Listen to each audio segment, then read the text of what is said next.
Baik teman-teman, saya akan menjelaskan biografi Siti Walidah atau Nyai Ahmad Dahlan. Sebelum saya menjelaskan, terlebih dahulu saya memperkenalkan diri saya.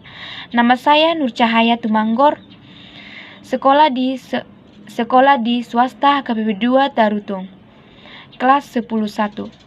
Siti Walidah atau Nyai Ahmad Dahlan dikenal sebagai salah satu pahlawan nasional yang berasal dari Yogyakarta.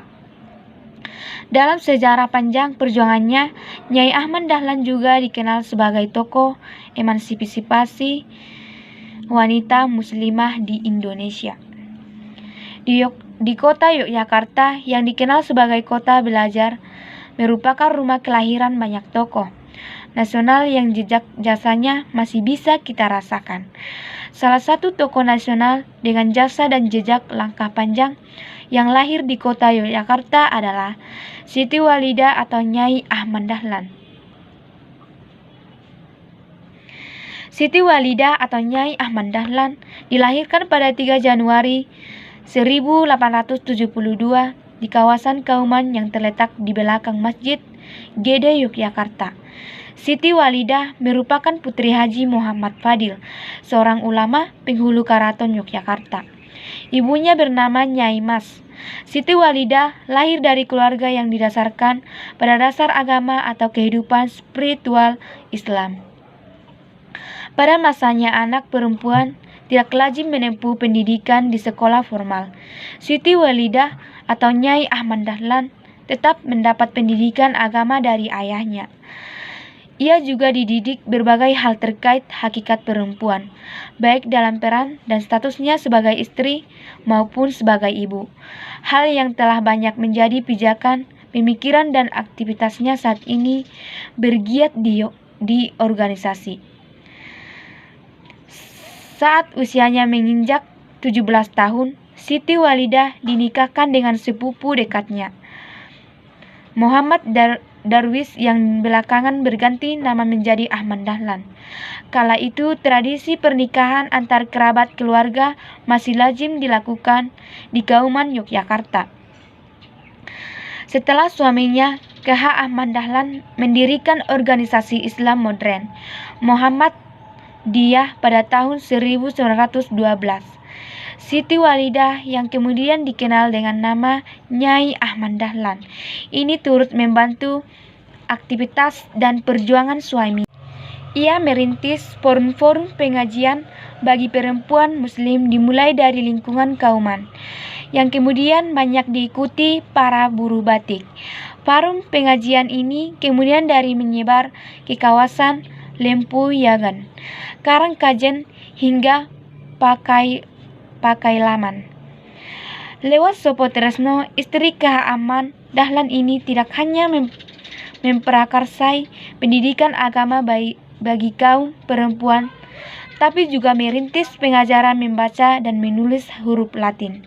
Menurutnya, cara yang paling baik untuk memberdayakan perempuan hingga bisa menjadi mitra sejajar bagi laki-laki adalah lewat pendidikan.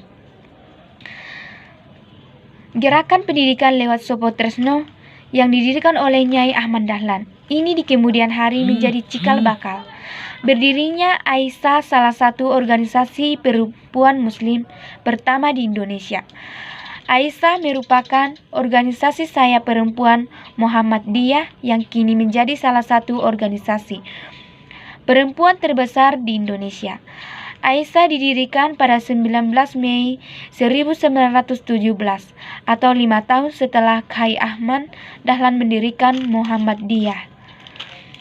Aisyah merupakan organisasi sayap perempuan Muhammadiyah yang kini menjadi salah satu organisasi perempuan terbesar di Indonesia.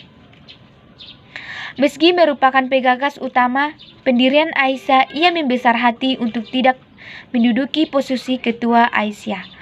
Jabatan pimpinan Aisyah salah satu saat itu diamanatkan kepada Siti Bariyah, seorang muridnya. Siti Bariyah dikenal cerdas dan memiliki kemampuan organisasi. organisasi yang bagus. Selain itu, ia juga menggagas pendirian Langgar Perempuan pertama di Nusantara. Pendirian langgar ini menjadi simbol kesetaraan perempuan untuk kesempatan mendapatkan pahala salat berjamaah seperti laki-laki. Pemikiran Nyai Ahmad Dahlan sebagai seorang yang menguasai ilmu agama. Nyai Ahmad Dahlan dikenal piawai, berkhotbah dan bercemarah. Dengan keluasan pengetahuan agamanya, ia tidak segan menyampaikan pemikiran-pemikirannya yang terbilang maju pada zamannya. Dalam khotbah atau ceramahnya, misalnya ia tidak segan menyuarakan penentangan terhadap kawin paksa. Pemikiran Nyai Ahmad Dahlan berbeda dengan pemahaman banyak orang Jawa yang pada masa itu yang masih dikental diselimuti budaya patriarki. Ia berpendapat bahwa perempuan diciptakan Allah untuk menjadi mitra sejajar bagi laki-laki atau suami mereka. Pemikiran progresinya tak bisa dilepaskan dari pengaruh suaminya, Kyai Ahmad Dahlan, pendiri organisasi Islam modern Muhammadiyah, yang menjadi teman diskusinya sehari-hari. Sekian prestasi saya. Terima kasih.